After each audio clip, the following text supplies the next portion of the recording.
I've seen enough from both Penn State's offense and defense to know that this team is legit. But another college football expert says that Drew Aller and the passing game still have something to prove.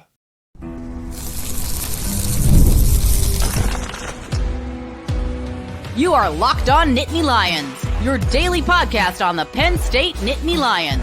Part of the Locked On Podcast Network, your team every day. And thanks so much for making Locked On Nittany Lions your first listen and watch every single day. We are free and available wherever you get your podcasts, including YouTube. My name is Zach Seyko, and I am your host of the show. And help me welcome him back. It's been a while. Brian Smith, the recruiting expert for the Locked On Podcast Network, but also has an expertise outside of Florida State, Auburn. He triples up with Wisconsin coverage as well as a contributor over there at Locked On Badgers. Today's episode is brought to you by FanDuel. Place your first $5 bet and you'll get started with $200 in bonus bets guaranteed. Visit FanDuel.com to get started. Brian, you're kind of the neutral party in all of this. I talked to Ryan, who's, clearly heavily invested in Wisconsin. I'm clearly heavily invested in Penn State. So you're kind of the neutral party here to figure out, okay, just how good is Penn State to the outsider? Just how good is Wisconsin to the outsider? And that's kind of what we're trying to gather here. When you look at Penn State and Wisconsin,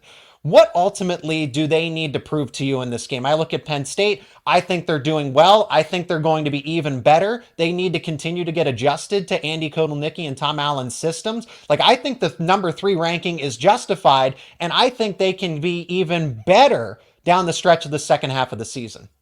I think they need to prove that they can throw the football against a legit defense on the road, which okay. This game is everything you need to know because Wisconsin, that is a defensive-minded team that got a spread OC, don't get me wrong, but the head coach is a defense coordinator. He played defensive line for Ohio State during his playing days. He knows what it looks like. And they're not great up front, but they don't miss run gap fits. They don't put themselves in 3rd down and 3s where you can run or pass. You're going to see some 3rd and 6s that are not friendly, and Drew Aller is going to have to dot the I. So we'll find out. I was looking at the stats earlier, and I'm just going to blame you, Zach, for this. Wide receiver recruiting at Penn State is obviously not good when your leading receiver has 17 catches. 40 catches for the tight end's great. Yeah. I could not believe how bad that was. I was like, oh my gosh, because you guys have a legit OC now. That is not in question. Now I'm like, okay, maybe the talent wasn't as good as we thought receivers. So they're going to have to find a few of them, though. They're going to try to take the tight end away and make you beat them with somebody else.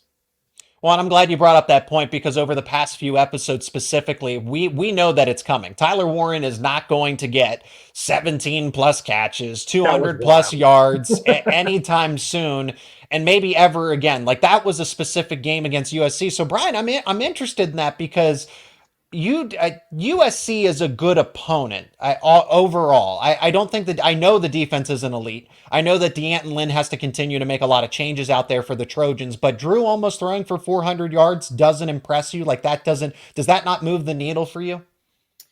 I think him doing it was good. Lynn's a good coordinator, but they're just not that good up front. They have to run a lot of stuff. And again, that's where Lynn comes into play. Yeah. But great defenses. Think about Iowa.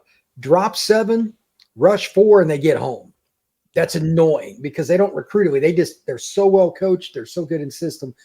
USC's not there yet. I'm curious to see what they are next year after they've been through another spring. We'll see because he's a really good coordinator. He is. But they're just not where they need to be yet. They're not as good in the clutch.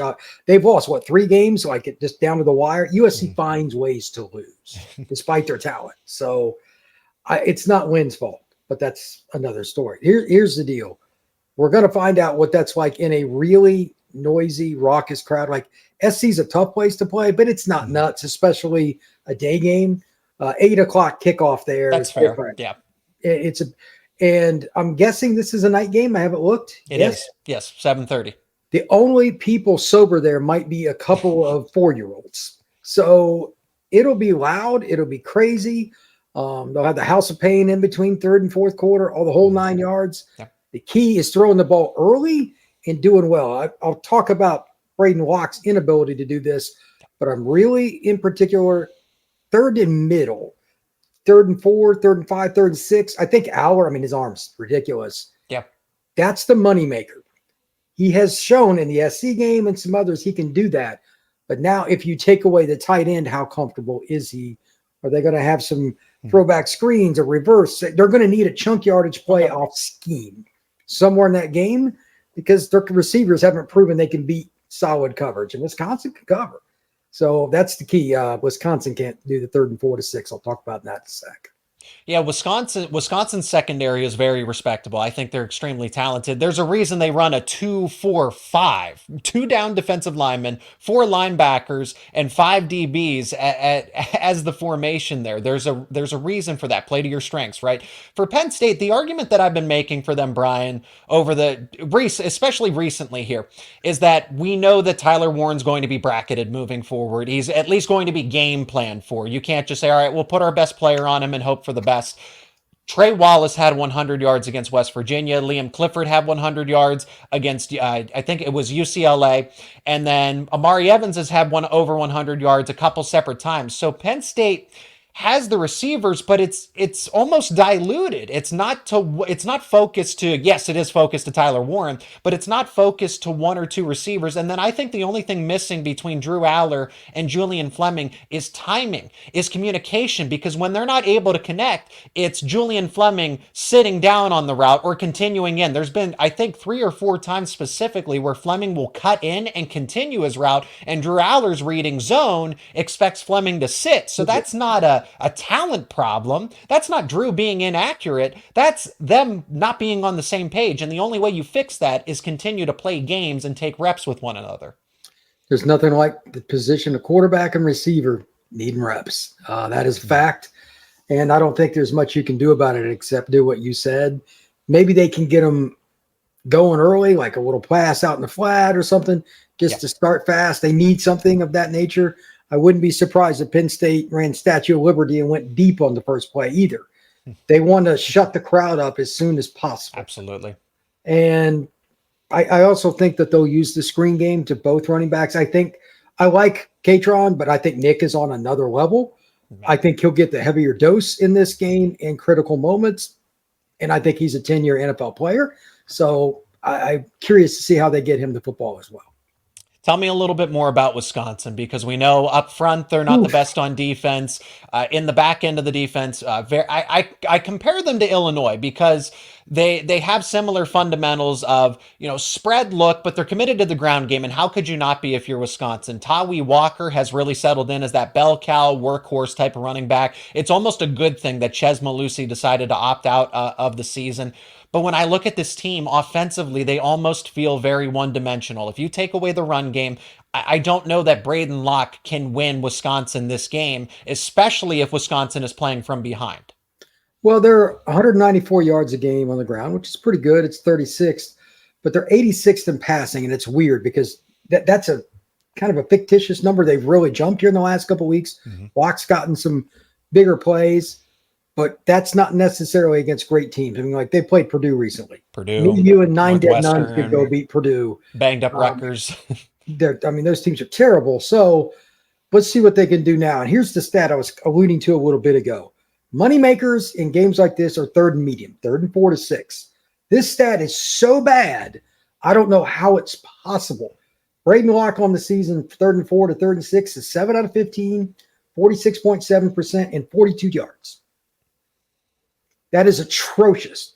Penn State is a really good defense in that scenario. Yeah. So that's the down to look at in the scenario. Like those 3rd and 5s, Penn State should win like 5 out of 6 of them, something like that. I just don't think that Wisconsin's going to pass protect well enough to do anything. And unless they just throw deep, their one threat is Vinny Anthony. That guy gets deep. He doesn't catch much.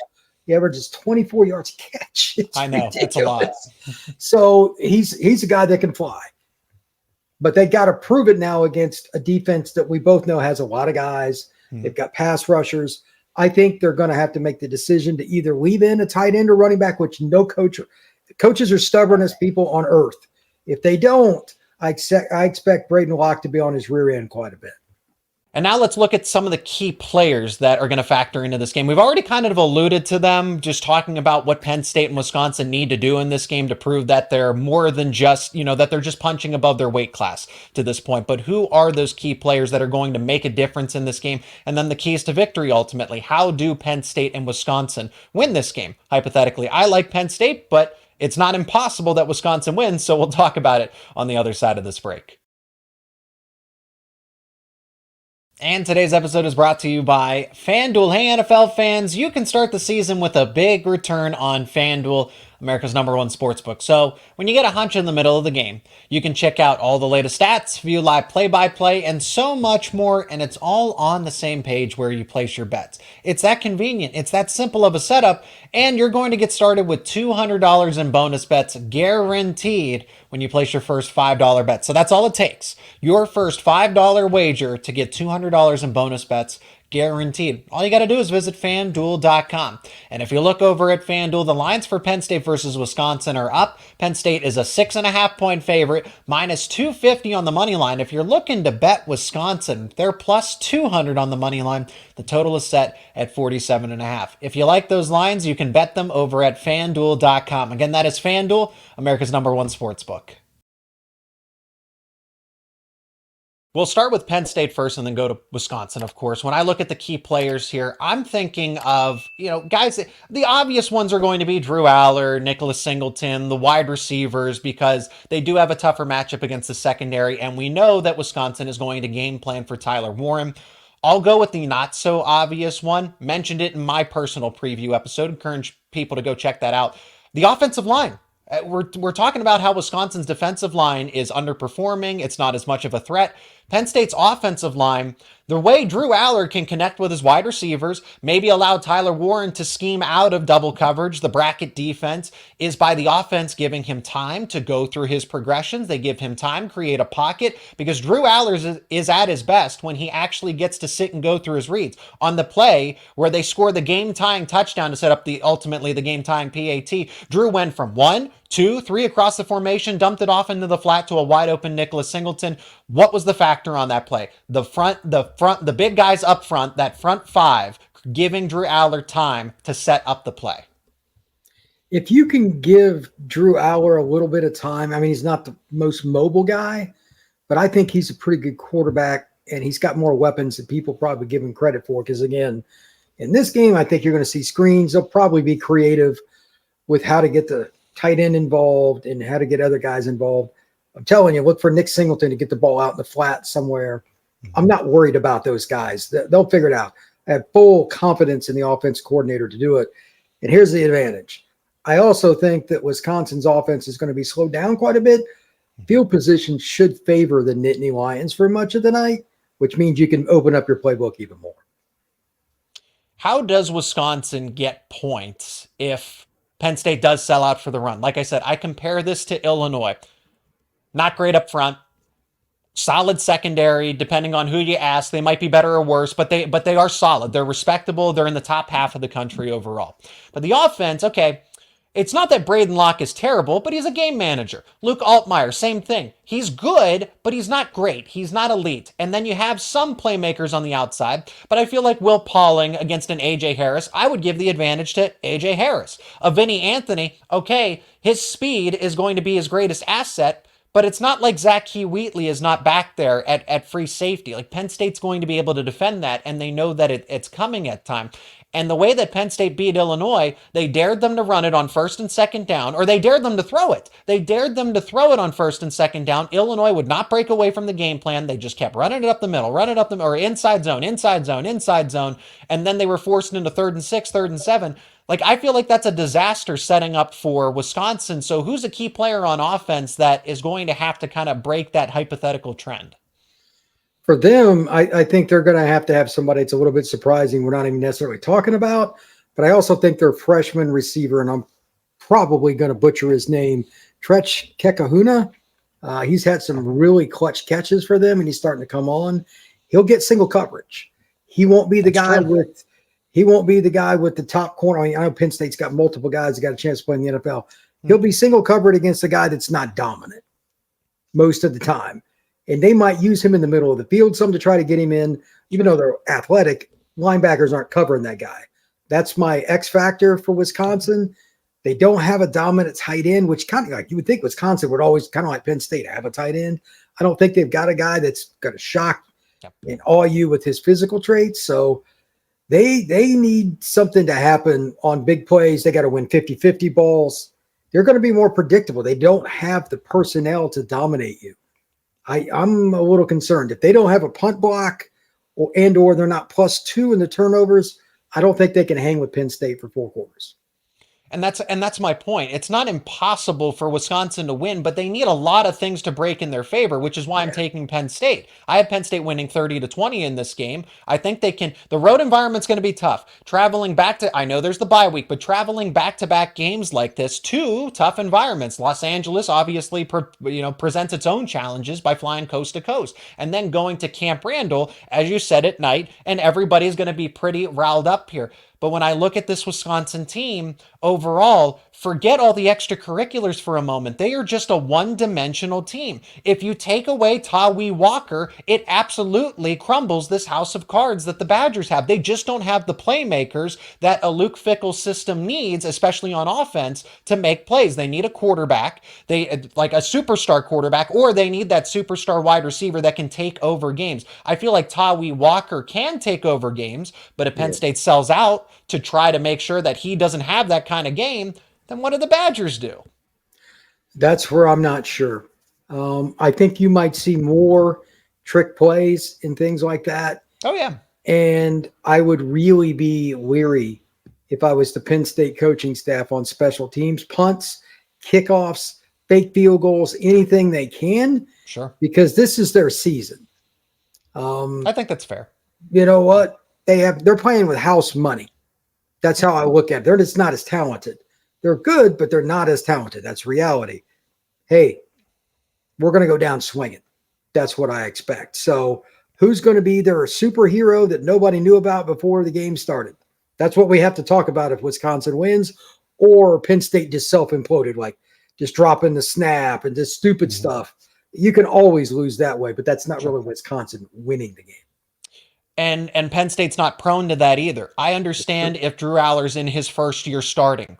All these players all the key players are veterans. Like, this is the nucleus that Penn State needs to be in this college football playoff conversation. That needs to start, if they continue to play the way that they've been playing, national championship conversation. You have the 5-star quarterback. You have the 5-star running back. You have 5-star defenders. And they're all in their 3rd or 4th year of playing football, and they're not just, they weren't just, dropped in here as transfers. They didn't join the program. Like, they've been here. They played Penn State football for 3-4 years. So you're getting guys that are breaking out, while at the same time players that, are veterans. Like, this is just expected of them, and Wisconsin doesn't have that. Ask me again in maybe 1 or 2 years' time, because I think Luke Fickell's the right guy. But at this stage of the game, Penn State is just, they are able to win in more ways than one. I feel like Wisconsin needs a lot of things to happen in order for them to pull off this upset, whereas Penn State does not. I think the bigger question for Wisconsin is, does their front create a freebie? Meaning a deflected pass, a strip sack fumble recovery. Sure. They almost, I mean, you can always get a special team score, but I don't think they got the athletes to get that unless it's a punt block. Do they find a way to do that? I think that's more realistic, because all you got to do is get a hand up. And the ball, you just don't know in football, man. It's an oblong object. Sure. Anything is possible. So that's the key to success for them. Run gap fits, make Drew Aller beat you. Not that he can't, but if Nick Singleton's averaging 4.8 yards a carry or something in this game, it ain't going to work out for Wisconsin. If I don't need an exact final score prediction. Are you picking Penn State? Are you picking Wisconsin? I've already said 30-20, so I do like Penn State to cover the spread and cover the total. Are you expecting a good amount of points? A low scoring game, because this can turn into a rock fight if it needs to. Like I said, I compare it to Illinois, and that was a 21-7 game, but I don't think that Wisconsin has faced the type of team. Again, Penn State can do whatever it wants on offense. They can throw it 50 times. They can run it 50 times. Whatever needs to work. And I don't think Wisconsin has enough to stop that. I'm picking Wisconsin to go down, and I think Penn State will lead wire to wire. I got them winning 23-17. I think the score will be a little more than that. Wisconsin will add something late. but I think they'll be up like 23-10 going into the fourth quarter. I just don't think Wisconsin's got enough gas in the tank to keep the pressure on Penn State's very talented defense. All right, so that's our coverage of Penn State, Wisconsin. Now our conversation is going to turn here for the final segment, as don't forget, Brian is the expert when it comes to recruiting here on the Locked On Podcast Network, and Penn State is projected to flip one of its highest priority targets in the class of 2025. How did it happen? We'll tell you on the other side of this break. And today's episode is also brought to you by Prize Picks. Prize Picks is the best place to get real money sports action. With over 10 million members and billions of dollars in awarded winnings, Prize Picks has made daily fantasy sports accessible to all. You just pick more or less than on at least 2 players for a shot to win up to 100 times your cash. Run your game all season long on Prize Picks, and you can win up to 100 times your money on Prize Picks with as little as 4 correct picks. And this is a cool feature. Prize Picks is the only real money daily fantasy platform with an injury insurance policy. So your lineups are going to stay in play even if one of your players gets injured. If your player leaves the game in the first half and does not return, Prize Picks keeps your lineup alive. Do you think George Pickens is going to go over 50.5 receiving yards next week? Do you think that Saquon Barkley is going to go over 85.5 yards? Cook up your hot takes with your friends and win real money this football season when you and your crew run the game on Prize Picks. Download the app today and use code LOCKEDONCollege to get $50 instantly after you play your first $5 lineup. Again, download the app, use code LOCKEDONCollege to get $50 instantly after you play your first $5 lineup. Again, that is Prize Picks. Run your game. That player we were alluding to originally is Brandon Finney, 4-star cornerback out of Owing Mills, Maryland, teammate of Jeff Exeter, wide receiver, McDonough High School, who is committed to Penn State. He is still committed, right? I don't want to put the cart before the horse. I don't want the train to leave the station too quickly. He is projected to flip away from Oregon to Penn State. So at this very moment, at the time of this recording, he is committed to Oregon. But Penn State just always stayed active with his recruitment. They were chipping away. And it's funny, Brian, because over the summer we were saying, and Penn State fans obviously disappointed. There was grumbling. I'm sitting back here and saying, hey, they're losing Brandon Finney. They're losing Lex Cyrus, Andrew Olish. You and I had those conversations directly together. But now things are starting to come around for Penn State here. And Brandon Finney, that was somebody that was definitely a top 5 recruit on their big board overall. And they have so many defensive backs already committed. This would be the 6th defensive back in the class if and when he flips here. And that's just good work because Oregon, again, was able to come out of nowhere and secure his verbal commitment. And then Penn State played the long game here and is projected to flip somebody who's going to be a huge part of this class of 2025. Very versatile player, safety, receiver, corner. I think he could play any of them. He can't. He's got the speed. He's got the lateral quickness. And I don't know the young man, but if I was to guess based on history, this is a distance deal. No program recruits more nationally than Oregon because their in-state recruiting options stink. They have to. They do. The state of Oregon's got like 3 kids a year that the Ducks would want. That's just reality. They recruit Maryland, PA, Virginia, everywhere. Yeah. Yep, and they do a nice job. But it's still Oregon across the country. It's amazing how every year they lose a kid from that area. Every year. They have somebody they think they're going to get or already does, and they decommit. So I'm curious to see if he's not the only one that they lose, but that's another story. But yeah, that's a big pickup for Penn State because now you get enough pieces. They might project one of these guys at corner, ends up a receiver. They might project somebody at receiver, ends up a running back, whatever. If you get great athletes, it'll take care of itself. And like I said, Brandon Finney is just one of a handful of players that Penn State never gave up on. They stayed the course. And that's not to say that they're finished either. Andrew Olish, and in this conversation, Oregon's trying to recruit him as well. He's committed to Michigan, top tight end in Pennsylvania, one of the top 10 tight ends in the country. But Penn State continues to chip away, make it interesting. Zahir Mathis, who we've talked about pretty frequently, but even just most recently here, I mentioned that they're projected to have 6 defensive backs in this class. One of them was committed to Louisville and then decommitted and flipped to Penn State, Josh Johnson. So like I said, Penn State and Lex Cyrus, his recruitment isn't finished. There's a chance that Penn State could still flip him. And oh, look, remember Matthew Alton committed to Virginia Tech and Brent Pry once upon a time, and then he decided to flip to Penn State. So Penn State, I mean, is really, they're swinging for the fences, and they continue to hit and hit and hit. And Brian, that was the thing that we said. We were judging this class on, hey, this can be a top 10 group, even if the rankings don't say it. I'm going to personally look at this recruiting cycle as a top 10 finish because of the way that Penn State just never gave up. They continued to go after the recruits that they wanted the most. They never gave up, and they continue flip. And Andrew Olish, Zahir Mathis, and Lex Cyrus are absolutely in play, and Penn State could go 3 for 3 if they really wanted to.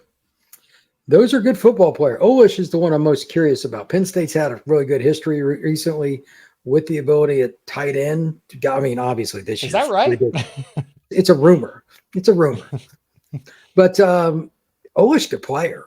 I know it kind of surprised people when he made his original decision, at least some people. Mm-hmm. That's the kind of kid you can't leave the state. You know what I mean? That's a good ball player. I know Notre Dame, Michigan, a whole bunch of people went after him. If they can get him to kind of go on with what they're building at the receiver spot, Penn State's passing game in the future ought to be pretty good. And I don't want to leave out any names here. Cam Smith was committed to Duke, linebacker. Penn State wasn't recruiting enough linebackers.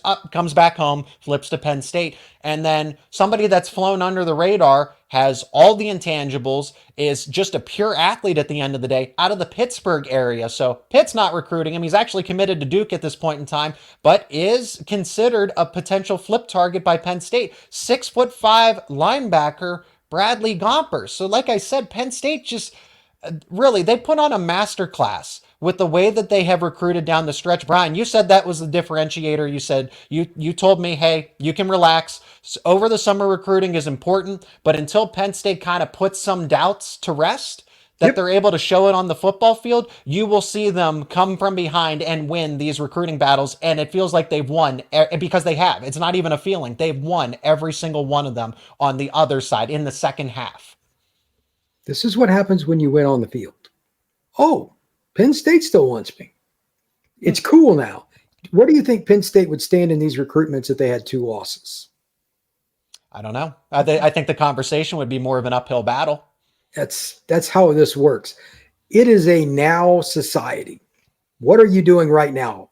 You know who's hemorrhaging in recruiting? I'll give you a hint. I cover them on this network.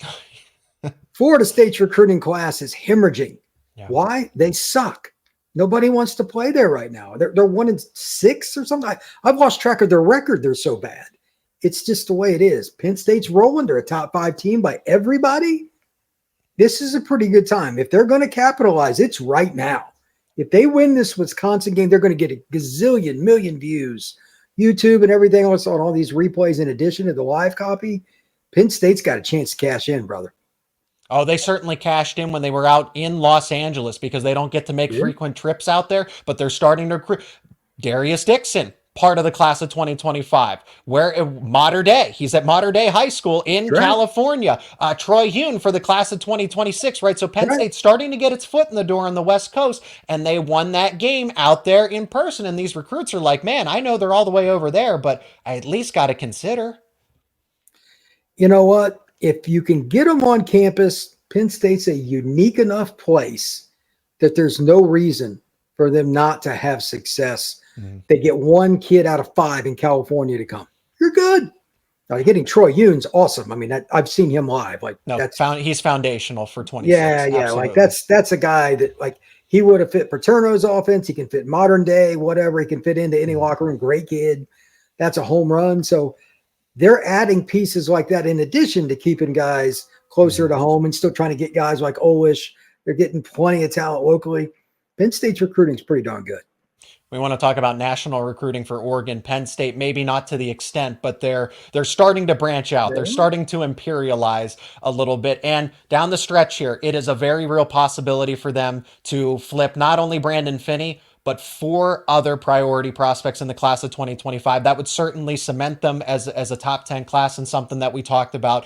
We can replay the clips. They're there. We're saying, hey, they can do this, but they got to bat 1,000 if they're going to do it. And so far they have. He is Brian Smith, recruiting expert for the Locked On Podcast Network, but also covers Florida State, Wisconsin, Auburn. He does it all. Check out his work. His links to all of his work will be down in the description. I highly encourage it. Brian, thanks so much for the time again, the perspective, and it was great to catch up and get your thoughts on Penn State versus Wisconsin. Thank you very much, sir. I appreciate it. And as always, thanks so much for making Locked On Nittany Lions your first listen and watch every single day. Please leave a like on this episode. I greatly appreciate it. More importantly, let me know your thoughts down in the comment section about Penn State versus Wisconsin or Penn State recruiting. And if you're not already, become an everydayer. Subscribe to Locked On Nittany Lions on YouTube and wherever you get your podcasts for the latest conversations around your favorite Penn State sports teams. Now, for your second listen and watch, check out Locked On Big Ten with host Craig Sheeman. Everything that's Big Ten related. He'll talk about Penn State. He'll talk about Ohio State, Michigan. He'll talk about all the newcomers to the Big Ten: Oregon, Washington, UCLA, USC. There is nothing that is Big Ten related that Craig will not cover. And that's why it's called Locked On Big Ten. It's available on YouTube and wherever you get your podcasts, and it's part of the Locked On Podcast Network, your team every day.